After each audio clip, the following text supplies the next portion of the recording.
रजनी बहू, रजनी बहू। जी माँ जी। आज तेरी देवरानी का रसोई पूजन है, उसकी सारी तैयारी हो गई बहू? जी माँ जी, वही कर रही हूँ। कितनी देर और लगेगी बहू अभी? बस माँ जी, माधुरी नहा के आ जाए, फिर उससे रसोई पूजन करा दूंगी। क्या इस समय वो नहा रही है? इस समय तो उसे नहा धो के रसोई घर में आ जाना चाहिए बहू। शायद तूने उसे समझाया नहीं रात को सही से। क्या तुझे पता नहीं था बहू कि रसोई पूजन के बाद ही सबके लिए नाश्ता बनेगा घर में? और ये अमित कहाँ है बहू? माँ जी, आपने ही तो भेजा है उन्हें मार्केट सब्जियां खरीदने। और ये अंकुश क्या कर रहा है? माँ जी, भैया तो शायद अपने कमरे में ही है, अभी सो के नहीं उठे। आखिर इस घर के सब लोगों को हो क्या गया है बहू? इस घर के कुछ कायदे और कानून है बहू, जिसे देखो अपनी मनमानी करे जा रहा है। माँ जी, मैं अभी रसोई पूजन करा देती हूँ, अब गुस्सा मत कीजिए। तेरे ससुर कहाँ है बहू? पापा को तो मैंने अभी सुनंदा के कमरे में जाते देखा था माँ जी। क्या कहा तूने? सुनंदा के कमरे में? जी हाँ माँ जी, मैंने जो देखा वही बता दिया आपको। ठीक है बहू, जो तूने मुझे ये बता दिया, अब तू जा और अपनी देवरानी की रसोई पूजन की तैयारी कर। इसका मतलब ये अब भी सुनंदा के कमरे में जाते हैं। सुनंदा, मुझे माफ कर दे, मैं तेरे लिए कुछ नहीं कर पा रहा हूँ। कुछ क्यों नहीं कर पा रहे हो? कुछ कर लो उसके लिए। आजकल तुम्हें बड़ी फिक्र हो रही है सुनंदा की। आज के बाद अगर मैंने तुम्हें सुनंदा के कमरे के आसपास भी देख लिया ना, तो मुझसे बुरा कोई नहीं होगा। या एक काम करती हूँ, जैसा कमरा सुनंदा को दिया हुआ है ना, ऐसा ही कमरा आपको दे देते हैं। आप फिर खुशी खुशी रहना उस कमरे में, क्यों? नहीं नहीं, ये सब करने की जरूरत नहीं है।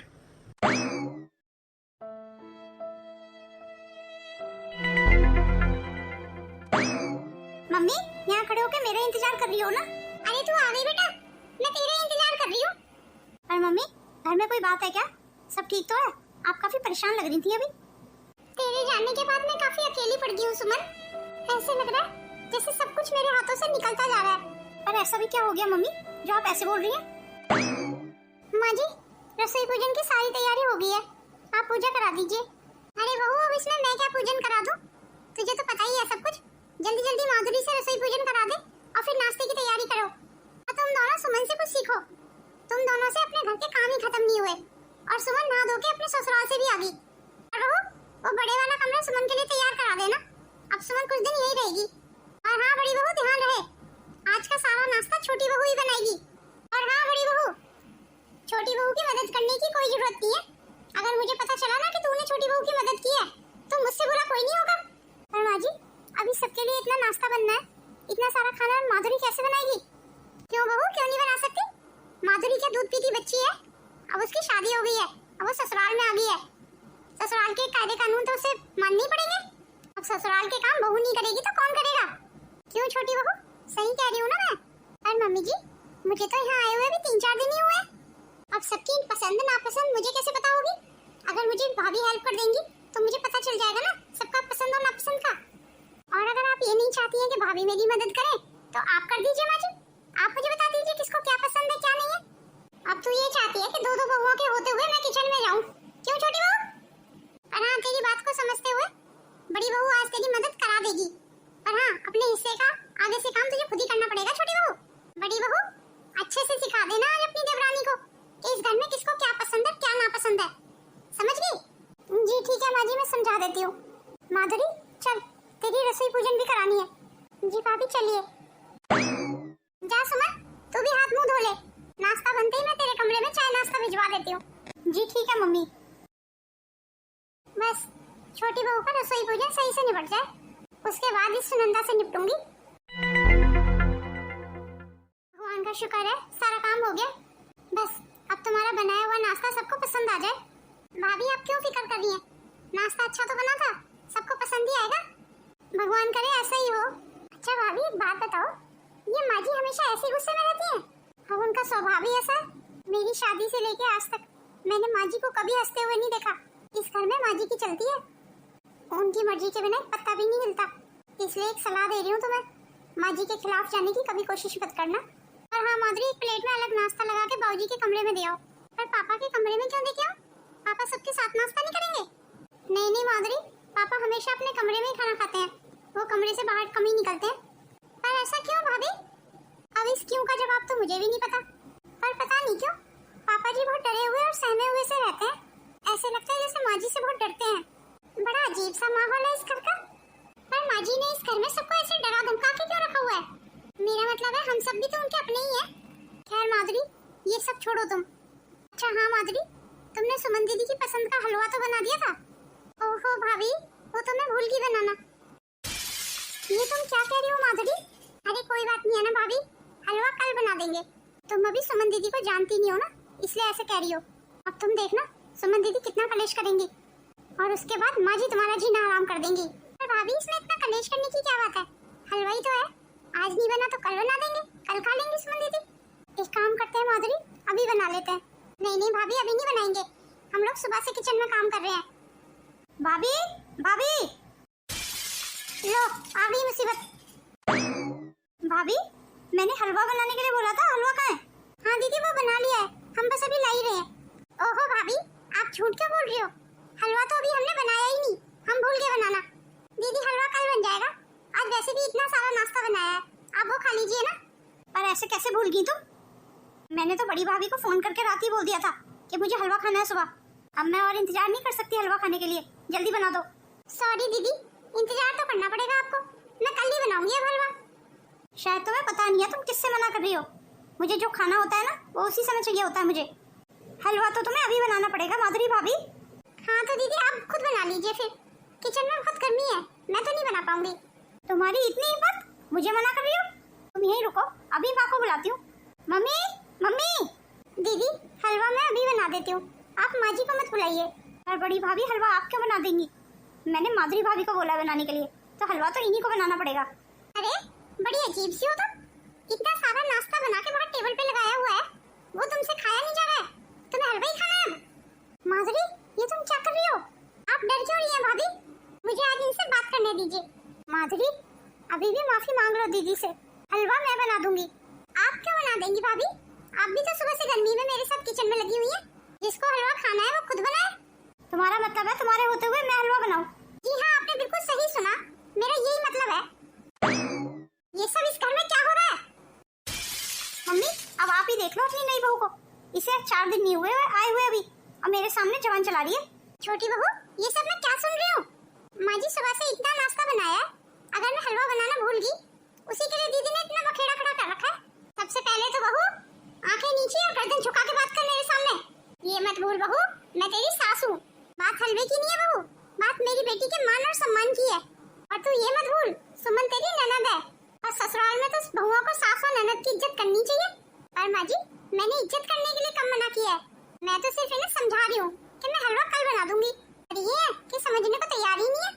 देख बहू, मेरी बेटी का हलवा खाने का मन अभी है, तो तुझे हलवा तो अभी बनाना पड़ेगा, इसलिए ज्यादा बहस करने का कोई फायदा नहीं है बहू। अब तक तो तू हलवा बना भी देती, आज तक हमारे सामने बड़ी बहू की जबान नहीं खुली, तो तू किस खेत की मूली है? माफ करना माँ जी, ना तो मैं आपकी बड़ी बहू और ना ही मैं हलवा बनाऊंगी। अब आपको जो करना है ना वो कर लीजिए आप। माँ जी मैं बना देती हूँ हलवा, बात को यहीं की यहीं खत्म करते हैं। आप माधुरी को माफ कर दो माँ जी, माधुरी नहीं है अभी इस घर में, उसकी किसी भी बात को दिल पे मत लीजिए माँ जी।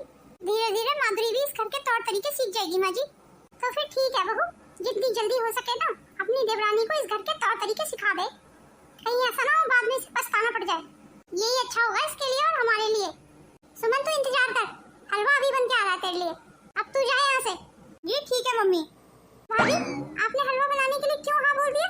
बेकार में बात को बढ़ाने का कोई फायदा नहीं है माधुरी, हलवा 10 मिनट में बन जाएगा, और माँ जी का कलेश पता नहीं कितने दिन चलेगा।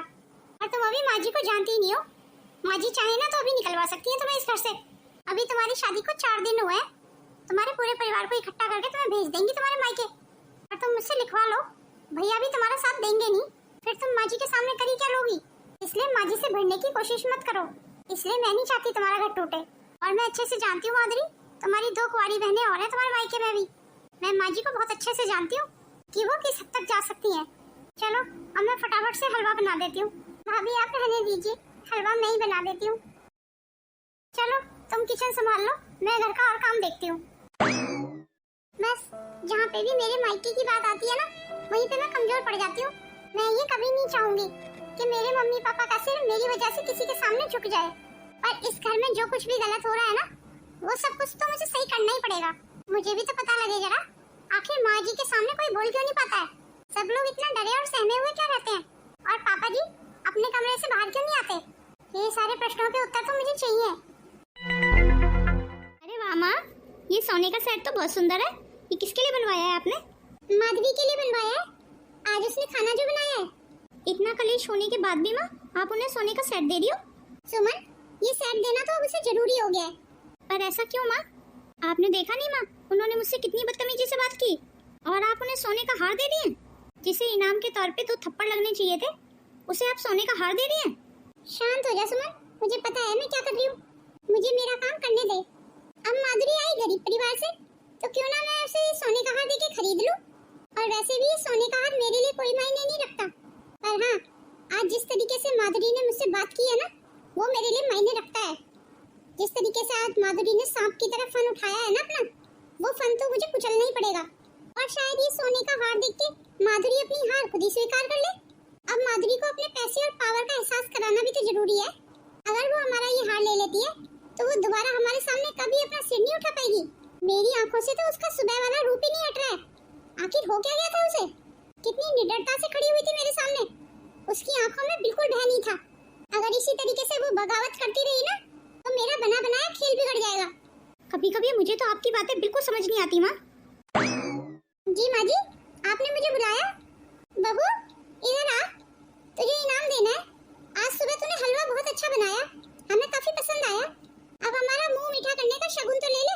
ये देख, तेरे लिए सोने का हार लाई हूँ। पर माँ जी, इसकी क्या जरूरत थी?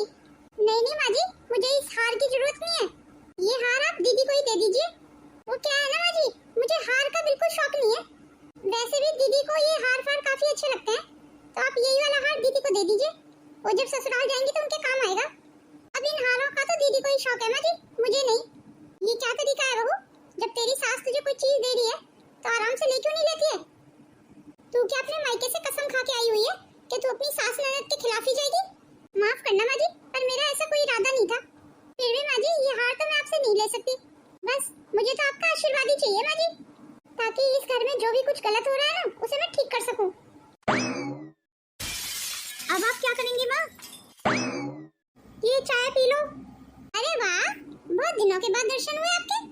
लगता है आपके शरीर में जान आ गई। माँ, आपको पता है ये सुनंदा कई दिनों से काम पे नहीं आ रही थी। आप इसकी इस बार तनख्वाह काट लेना। तनख्वाह क्या? इसको खाना देना ही बंद कर दो, इसकी अकल ठिकाने आ जाएगी। हाँ, ये बात भी सही है माँ। अरे बिमलेश, तेरे अंदर हिम्मत है ना, तो ये भी करके देख ले। अब तू क्या मेरा खाना बंद करेगी? मुझे तो तेरा ही खाना बंद होता हुआ नजर आ रहा है। तेरी छोटी बहू की आंखों में मैंने बगावत देखी। बिमलेश, अब तेरे पापों का घड़ा भर चुका है। तेरे बुरे दिन ना मुझे सामने आते हुए नजर आ रहे हैं। वैसे भी भगवान के घर देर है अंधेर नहीं है। अब तू देखना, तेरे सारे पापों का हिसाब होगा। सुनंदा, तेरी तो बहुत जवान खुल गई है। लगता है कुछ करना पड़ेगा। तेरी आंखों में तो मेरे लिए खौफ ही नहीं है। कहाँ तो एक समय तो मुझे देख के ही कांपती थी, पर वो खौफ तो मुझे अब तेरी आंखों में नजर आ रहा है। मैं कहती हूँ बिमलेश, अब भी सुधर जा, अब भी वक्त है। मैंने तुझसे तेरी राय मांगी है, मुझे तेरी राय की जरूरत नहीं है। तू जा सकती है यहाँ से। और हाँ, आगे से तुझे रोटी तभी मिलेगी जब इस घर का काम करके जाएगी सारा। बहुत हो गए तेरी बीमारी के नाटक। अब तेरी बीमारी के नाटक सुन सुन के मैं परेशान हो गई हूँ। अब तू जितना काम करेगी उतना ही खाना मिलेगा तुझे, और जिस दिन काम नहीं करेगी उस दिन भूखी मरेगी। और मैंने तुझे पहले भी समझाया था, मेरे सामने खड़े होकर ना आंखें नीचे और सिर झुका के बात किया कर, क्योंकि मुझे ये तेरा उठा हुआ सिर बिल्कुल पसंद नहीं है। सिर झुकने की बारी तो अब तेरी है बिमलेश। बहुत घमंड है ना तुझे अपने पैसे और रुतबे पे, पर तू शायद ये भूल रही है, ये रुतबा और पैसा तेरा नहीं है, तूने चुराया है। और एक चोर दूसरे को नसीहत दे, ये तुझे शोभा नहीं देता। अब तू यहाँ से जाती है या धक्के मार के निकालूं? चल जा, अपना काम कर। हाँ, जा रही हूँ। तेरी शक्ल देखना ही कौन चाहता है? मुझे तो तेरी शक्ल से ही नफरत है। वो कौन सी मनहूस घड़ी थी जिस दिन मैं तुझे इस घर में लेके आई। तूने तो मेरी दुनिया ही बर्बाद कर दी, मुझे सड़क पे लाके छोड़ दिया। और हाँ सुनंदा, बाल्टी में मेरे कुछ गंदे कपड़े रखे हुए हैं, उन्हें धो के जाना, समझी? और हाँ, किचन में झूठे बर्तन भी पड़े हुए हैं, वो भी धुलवाओ इनसे। माँ, मुझे समझ नहीं आता है, आप इस बुढ़िया को क्यों बर्दाश्त कर रही हैं? ये कितना उल्टा सीधा बोलती है आपके बारे में। वो मैं तुझे वक्त आने पे बताऊंगी। आप हमेशा ऐसे कहती हो माँ, कभी बताती तो हो नहीं। मैं जब भी पूछती हूँ आप हमेशा मेरी बातों को टाल जाती हो। आखिर इस नौकरानी से आप इतना दबती क्यों हो माँ? इसे इस घर से निकलवाती क्यों नहीं हो? मेरी कुछ मजबूरियां है। ऐसी कौन सी मजबूरी है माँ, मुझे भी तो पता चले। तुझे ये सब जानने की जरूरत नहीं है। इस सुनंदा से कैसे निपटना है ना, मैं अच्छे से जानती हूँ। पापा उठ जाइए, खाना ले आई हूँ। मुझे भूख नहीं है बहू, तू खाना वापस ले जा। पर पापा आपने तो कल शाम को भी कुछ नहीं खाया था, कुछ तो खा लीजिए। पापा आपको बुखार तो है नहीं, फिर आप खाना क्यों नहीं खा रहे हैं? क्या बात है पापा, आप इतना परेशान क्यों रहते हैं? मुझे बताइए, शायद मैं आपकी कुछ मदद कर सकूं। बहू जाइए खाना सुनंदा को दे आ। पर पापा मैं ये खाना आपके लिए लाई हूँ, मैं ये खाना उस नौकरानी को क्यों लेके आऊँ? वो नौकरानी नहीं है बहू। वो नौकरानी नहीं है तो फिर वो कौन है पापा? बोलिए पापा, कुछ तो बोलिए। बस जितना कह रहा हूँ ना उतना कर बहू। ये खाना जाके सुनंदा को दे आ, सही समय आने पे तुझे सब कुछ बता दूंगा बहू। पर मैं वो सच अभी जानना चाहती हूँ पापा, आखिर वो सच क्या है? आखिर उस नौकरानी से आपका क्या रिश्ता है पापा? बताइए ना पापा, आप चुप क्यों हैं? वो नौकरानी नहीं है बहू, वो मेरी बहन है, इस घर की मालकिन और तेरी बुआ सास। ये आप क्या कह रहे हैं पापा? वो मेरी बुआ सास है, मतलब माँ जी की ननद। तो माँ जी ने उन्हें नौकरानी बना के क्यों रखा हुआ इस घर में? बोलिए ना पापा। आज मैं तुझे सारा सच बता दूंगा बहू, मेरी बात ध्यान से सुन बहू। इतना बड़ा षड्यंत्र रचा माँ जी ने, मुझे तो अब भी विश्वास नहीं हो रहा पापा। मुझे तो पता ही नहीं चला बहू, विमलेश ने ये सब कुछ कब कर दिया। इसका मतलब पापा, जिनको घर में हर कोई बेइज्जत करता था वो इस घर की मालकिन है, मतलब हम मेरी बुआ सास। आपने कुछ किया क्यों नहीं पापा? मैं बहुत मजबूर था बहू। पर मैं मजबूर नहीं हूँ पापा, बुआ जी को जरूर इंसाफ मिलेगा और ये मेरा आपको वादा है पापा। मुझे पता है पापा, अब मुझे क्या करना है। बुआ जी, तू यहाँ क्यों आई है? और मैं कोई तेरी बुआ फुआ नहीं हूँ। ये तू क्या कर रही है? मेरे पैर क्यों छू रही है? अरे मैं तो एक नौकरानी हूँ। बस करो बुआ जी, बस। बुआ जी अब आप ऐसे रोइए मत। बुआ जी आपके साथ जो भी इस घर में हुआ ना, उन सब के लिए मैं आपसे हाथ जोड़ के माफी मांगती हूँ। पर तू क्यों माफी मांग रही है बहू? इसमें तेरी क्या गलती है? कहीं ना कहीं तो ये परिवार मुझसे भी जुड़ा हुआ है ना बुआ जी। ये परिवार मेरा है। आपके साथ इस घर में बहुत अन्याय हुआ है बुआ जी, और अब आप बिल्कुल फिक्र मत कीजिए बुआ जी। आपके एक एक आंसू का हिसाब मैं लूंगी इन लोगों से। नहीं बहू, तू अभी विमलेश को जानती नहीं है, तेरी सोच से भी परे है वो बहुत खराब औरत है। मैं नहीं चाहती बहू मेरी वजह से तेरा घर विमलेश खराब कर दे। विमलेश बहुत खराब है, वो तुझे इस घर से निकलवा देगी बहू। तू विमलेश से उलझने की कोशिश मत कर बहू। आप मेरी फिक्र मत कीजिए बुआ जी, मुझे पता है मुझे क्या करना है। माँ जी को आके आपसे माफी मांगनी ही होगी। मैं आपसे वादा करती हूँ बुआ जी, मैं आपका खोया हुआ सम्मान आपको वापस दिलाऊंगी। तेरा मतलब माधुरी, वो सुनंदा नौकरानी नहीं हमारी बुआ सास है? जी हाँ भाभी, आपने बिल्कुल ठीक सुना। अब बताइए भाभी, आप मेरा साथ देंगी ना? मैं बुआ जी को उनका खोया हुआ सम्मान वापस दिलाना चाहती हूँ भाभी। तो बिल्कुल चिंता मत कर माधुरी, इस नेक काम में मैं तेरे साथ हूँ। मुझे आपसे यही उम्मीद थी भाभी।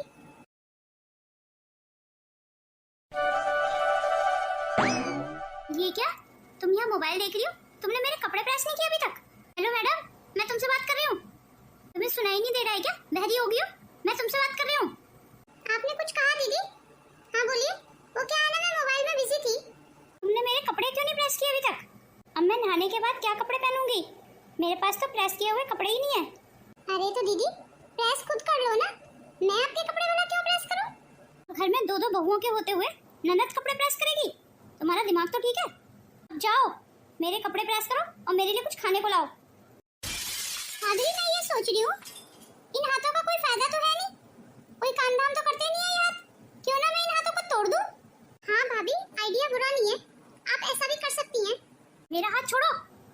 क्यों सुमन दीदी, बहुत दर्द हो रहा है? मेरा हाथ छोड़ती हो या माँ को बुलाऊं? तो दीदी एक काम कीजिए, आज अपनी माँ को बुला ही लीजिए। आज तुम्हारी माँ को जरा मैं भी देख लूं। ये सब क्या हो रहा है बहू? सुमन का हाथ छोड़। अबे कस के पकड़ लीजिए हाथ को। मैंने कहा बहू छोड़ सुमन का हाथ। हाय राम, मेरे हाथ में कितना दर्द हो रहा है माँ। मुझे नहीं रहना माँ यहाँ पे, मैं तो अपनी ससुराल चली जाऊंगी। अरे तू क्यों अपने ससुराल चली जाएगी? इस घर से कोई जाएगा तो वो ये माधुरी जाएगी। जब से ये इस घर में आई है ना, इसने इस घर का माहौल खराब कर दिया है। क्यों माँ जी, अपनी बेटी पे आई बात तो बुरा लगा? और मुझे ये कहते हुए बड़ा अफसोस हो रहा है माँ जी। माहौल मेरी वजह से नहीं, आपकी वजह से खराब हुआ है। आज तूने अपनी ननद की बेइज्जती की है, इसका हिसाब तो तुझे देना ही पड़ेगा बहू। बहुओं को तो अपने सास ननद के पैर धो के पीने चाहिए।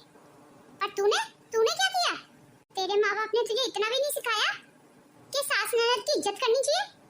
तू दो कौड़ी की औरत हमें सीख सिखाने आई है। अब तू हमें पाठ पढ़ाएगी? अगर जरूरत पड़ी ना माँ जी तो वो भी करूंगी मैं। आप जैसियों का दिमाग ठिकाने लगाना ना मुझे अच्छे से आता है माँ जी। वो तो शुक्र कीजिए माँ जी कि आप बड़ी हो घर की, वरना आज मेरा हाथ उठ जाता। और हाँ माँ जी, आप सास और ननद की इज्जत की बात नहीं करें ना तो ज्यादा अच्छा है। जिसने आज तक अपनी ननद को नौकरानी बना के रखा, वो मुझे इज्जत का पाठ पढ़ाएगी आज। मुझे सब पता चल गया है माँ जी कि आपने अपनी ननद के साथ क्या किया। क्या मतलब? मैंने क्या किया? आपने अपनी सगी ननद के साथ ऐसा क्यों किया माँ जी? ये तो वक्त की कुछ सताई हुई थी। इतनी छोटी उम्र में ये विधवा हो गई। सहारे के लिए इन्होंने आपको अपने घर में रखा। आप लोगों के हालात तो इतने खराब थे माँ जी, फिर भी बुआ जी ने आपको सहारा दिया। और बदले में आपने बुआ जी को ही कंगाल कर दिया। छल कपट से उनका सब कुछ अपने नाम कर लिया। भाभी क्या कह रही है माँ? ये बुआ जी है मेरी? सुमन दीदी, आपने बिल्कुल ठीक सुना। यही सच्चाई है सुमन दीदी। और माँ जी को अपनी गलती का एहसास कराने के लिए हमें आपके साथ ये सब करना पड़ा। हमें माफ कर दीजिए सुमन दीदी। ये आपकी सगी बुआ जी हैं, जिनको माँ जी ने नौकरानी बना के रखा अब तक इस घर में। आपने ऐसा क्यों किया माँ? मुझे तो आपसे ऐसी उम्मीद बिल्कुल नहीं थी। मुझसे बहुत बड़ी गलती हो गई, मुझे माफ कर दो। सुनंदा दीदी, मुझे माफ कर दो। मैं अपने किए पे बहुत शर्मिंदा हूँ। कुछ भी हो जाए बहन, इसे माफ मत करना। विमलेश, मेरा तो वैसे भी सब कुछ तुम लोगों का ही था। तुझे ये सब करने की क्या जरूरत थी? मेरे तो आगे पीछे कोई नहीं था। ये सब कुछ तेरे को ही तो जाता। मैं तो अपने भैया भाभी को इतने प्यार से इस घर में लेके आई थी, अपना सहारा बनाने के लिए। तुमने तो मेरे से मेरा सहारा ही छीन लिया। मुझे पूरा जीवन उस नौकर के कमरे में बिताना पड़ा। मेरा भरा पूरा परिवार होते हुए भी मुझे एकांत में रहना पड़ा। इसके लिए विमलेश मैं तुझे कभी माफ नहीं करूंगी।